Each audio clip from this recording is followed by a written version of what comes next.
बिस्मिल्लाहिर्रहमानिर्रहीम। अस्सलामु अलैकुम नाज़रीन, दीन दुनिया चैनल में आपको खुश आमदीद कहते हैं। नाज़रीन, आजकल आलम इस्लाम में सबसे बड़ी शख्सियात का जिक्र करें तो बिलाशुबा इनमें डॉक्टर जाकिर नाइक सफ़े अव्वल में नजर आएंगे। उनके हाथ पर जितने गैर मुस्लिम इस्लाम कबूल कर चुके हैं उसकी मिसाल मिलना नामुमकिन है। भारत जैसे मुल्क में जहाँ हिंदुओं की भरमार है, आपने एक आलिम को इस्लाम की रोशन राहों का मुसाफिर बनाया और ऐसा बनाया कि दोस्त दुश्मन सब हैरान रह गए। इसी को लेकर इनका रास्ता रोकने वाले भी बहुत से मर्दोजन सामने आ जाते हैं जो अपने तई इल्म का खजाना लेकर उनके सामने मजाकरे के लिए आते हैं, मगर अपना समूह लेकर रह जाते हैं। जब उनको पता चलता है कि जिस चीज पर उनके दलाइल हैं उसकी हकीकत तो कुछ और ही है और उनके सवालात और एतराजात की सारी इमारत डॉक्टर साहब के एक ही जुमले से ढह जाती है। आपको बताते चले कि डॉक्टर साहब भारत में रिहाइश के दौरान लेक्चर्स का सिलसिला जारी रखे हुए थे, जहां पर वो सवाल और जवाब का एक अलग से सेशन बुलाते थे और हर किसी के सवाल के जवाब दलाइल और इल्म के साथ देते। इसी दौरान उनके सामने बहुत से ऐसे हिंदू भी आए जिन्होंने उन पर एतराजात की बौछार कर दी और अपने तर्किश से नित नए तीर निकाल कर आजमाना शुरू किए, मगर कुंद इल्म की भट्टी में तैयार ये तीर निशाने पर कभी नहीं पहुंच पाए, क्योंकि डॉक्टर साहब के इल्म की ढाल ऐसी मजबूत थी कि आपने सब सवालों का मंतकी और दलाइल से भरपूर ऐसा जवाब दिया कि सवाल करने वाले दरमियान में टोकने की हिम्मत भी न कर पाए। ऐसी ही एक खातून भी डॉक्टर साहब के सामने आई और इसने आपको चैलेंज दे दिया। बोलने लगी कि मेरे आखिरी पैगंबर से मुतालिक चंद एतराजात हैं जिनके जवाब अगर आप दे दें तो मैं अभी इस्लाम कबूल कर लूंगी, अगर ना दे पाए तो फिर बताइएगा कि हमारी मजहबी किताबें सच्ची हैं या नहीं। डॉक्टर साहब ने ये चैलेंज कबूल किया तो वो खातून बोली, मेरा सवाल जरा लंबा है इसलिए मुझे पूरा वक्त दीजिएगा, दरमियान में टोकिएगा मत, क्योंकि मैं पूरी रिसर्च करके आई हूँ और आज मैं आपको मना लूंगी कि हिंदू मत सच्चा दीन है या मैं मान जाऊंगी कि इस्लाम सच्चा मजहब है। डॉक्टर जाकिर नाइक ने उस खातून से कहा कि आप सवाल करें, मैं आपको नहीं टोकूंगा।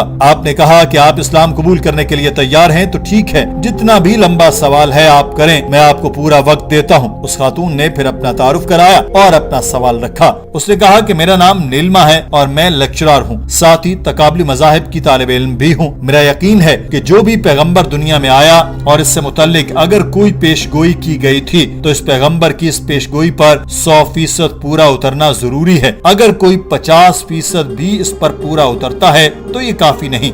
मेरा सवाल है कि आपने भोजपराना का हवाला दिया था और आखिरी नबी से मुताल्लिक हिंदू सहीफे से बातें बताकर कहा कि हजरत मोहम्मद सल्लल्लाहु अलैहि वसल्लम आखिरी नबी हैं, मगर आपने ये नहीं बताया कि उन्होंने वो पेशगोइयां पूरी की थी या नहीं। श्लोकों में लिखा है कि आखिरी नबी मलेच्छा होगा। इसके 3 मतलब हैं, एक तो गुनाहगार, दूसरा बुरा इंसान और तीसरा बाहर का आदमी। तो आप मुझे बताएं कि क्या आप ही के बयान के मुताबिक आखिरी नबी बुरे इंसान थे? क्या वो गुनाहगार थे? फिर अगले श्लोक में पेशगोई की गई है कि वो मारवस्तल से ताल्लुक रखता होगा। अगर मारवस्तल का मतलब देखें तो इसका मतलब बनता है land of death. Land of death को हिंदी में बंजर जमीन कहा जाता है जिस पर काश्तकारी न हो सके। तो क्या आखिरी नबी मारवस्तल से ताल्लुक रखते थे? इसके बाद तीसरी पेशगोई की गई कि वो आखिरी नबी पंचगौ में और गंगा में नहाएगा। गंगा अरब में नहीं है, ये भारत में है। पंचगौ से मतलब गाय का दूध, दही, घी और पेशाब है। श्लोकों के मुताबिक तो मोहम्मद सल्लल्लाहु अलैहि वसल्लम को पंचगौ और गंगा में स्नान करना था,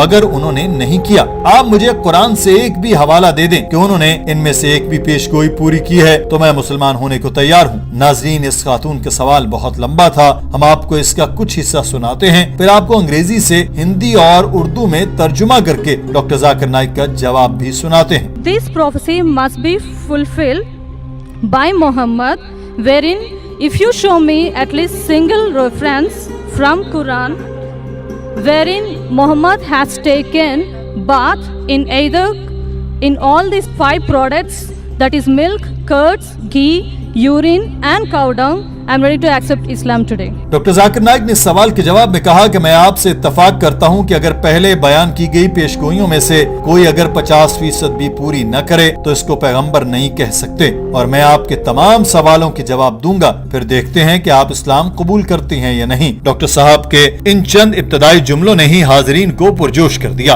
और तालियों की आवाज से हॉल गूंजने लगा। नाजरीन, आप ये मनासिर देखिए। Sister has rightly said that if the prophecy that you give if more than 50% is not fulfilled, then the prophecy is wrong. I agree with you, sister. I agree with you. And I will answer all your 3 queries. Let's see whether you accept Islam or not today.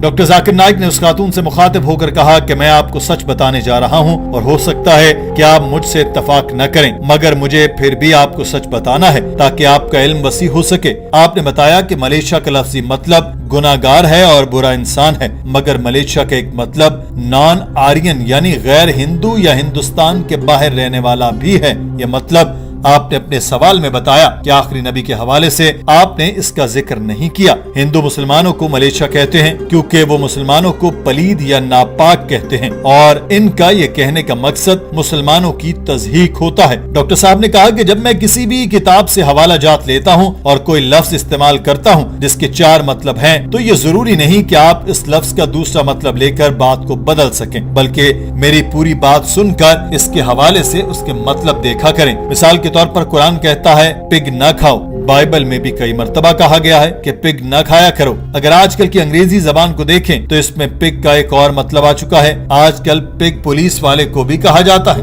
अब अगर हम इस मतलब को देखें तो क्या आप ये कह सकती हैं कि मजहबी सहीफों में लिखा है कि पुलिस वाले को न खाओ, क्योंकि वहाँ पिग लफ्ज का जिक्र है, सूअर का गोश्त वाज़ेह नहीं लिखा गया। हालांकि तलकीन तो यही की गई है कि सूअर का गोश्त न खाओ, मगर अंग्रेजी के मतलब आजकल बदल चुके हैं। अगर आप तकाबली मजहब की तालिब इल्म हैं तो आपको मालूम होगा कि एक लफ्ज के 10 मतलब भी हैं, तो आपको इसमें से दुरुस्त का इंतखाब करना है। हो सकता है कि 10 के 10 सही हों या 3-4 सही हों, लेकिन अगर एक मतलब भी पेशगोई पर पूरा उतरता है तो इसका मतलब है कि आपको वही मतलब उठाना है। डॉक्टर जाकिर नाइक ने उस खातून को बताया कि जब मैंने अपनी तकरीर में लफ्ज मलेशिया इस्तेमाल किया था तो इसका मतलब बताया था हिंदुस्तान से बाहर का रहने वाला। अब आप अगर कहती हैं कि मलेशिया का मतलब गुनाहगार लेना है क्योंकि पेशगोई में मलेशिया लिखा है, तो ये गलत फहमी है, आप यहाँ दुरुस्त नहीं है। अगर आप कुरान और बाइबल के मुताबिक पिग न खाओ का मतलब समझती हैं कि पुलिस वाले को न खाओ, तो आप तकाबली मजहब की तालिब इल्म नहीं है।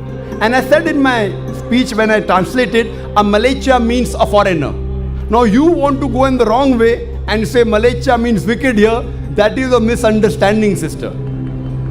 If you say the Bible says and the Quran says don't have a policeman, that means you're not a student of comparative religion, you are a novice.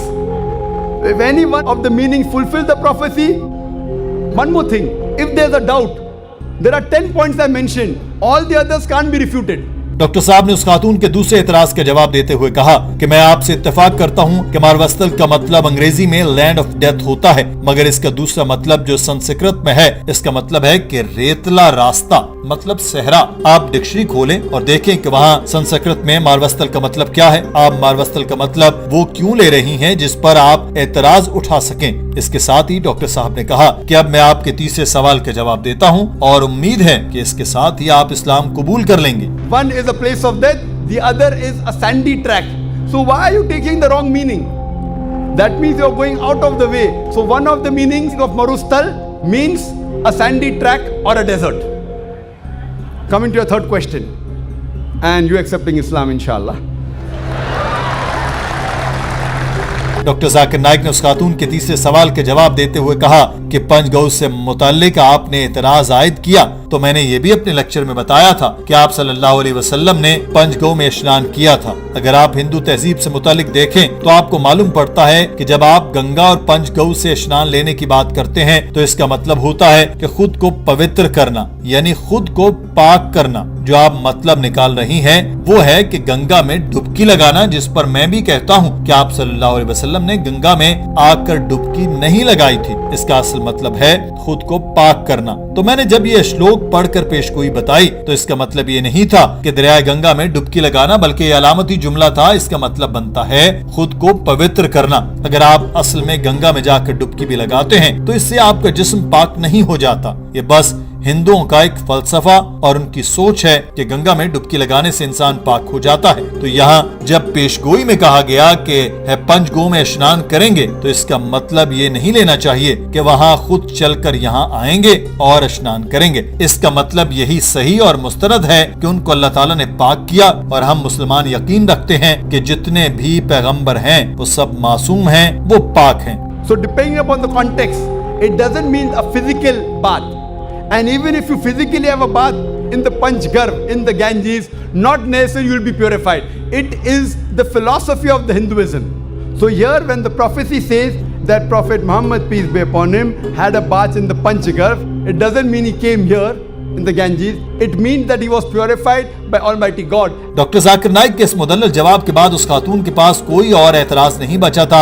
Mic पर खड़ी हंसती रही। डॉक्टर साहब ने कहा, मैं उम्मीद करता हूं कि आपको मेरी पूरी बात समझ आ गई होगी और मुझे यकीन है कि आप ये जवाब सुनने के बाद इस्लाम कबूल कर लेंगी। अगर अभी भी इरादा नहीं बना तो कम से कम घर जाकर पूरी रिसर्च कर लें और तकाबली मज़ाहिब की तालिब इल्म होने के नाते आप लाजमी इस चीज को समझें ताकि आपके इल्म में इजाफा हो सके। नाज़रीन, डॉक्टर जाकिर नाइक की आज की इस वीडियो के बारे में आपकी राय क्या है? कमेंट सेक्शन में जरूर आगाह कीजिएगा। अपना ख्याल रखिए। अल्लाह हाफिज।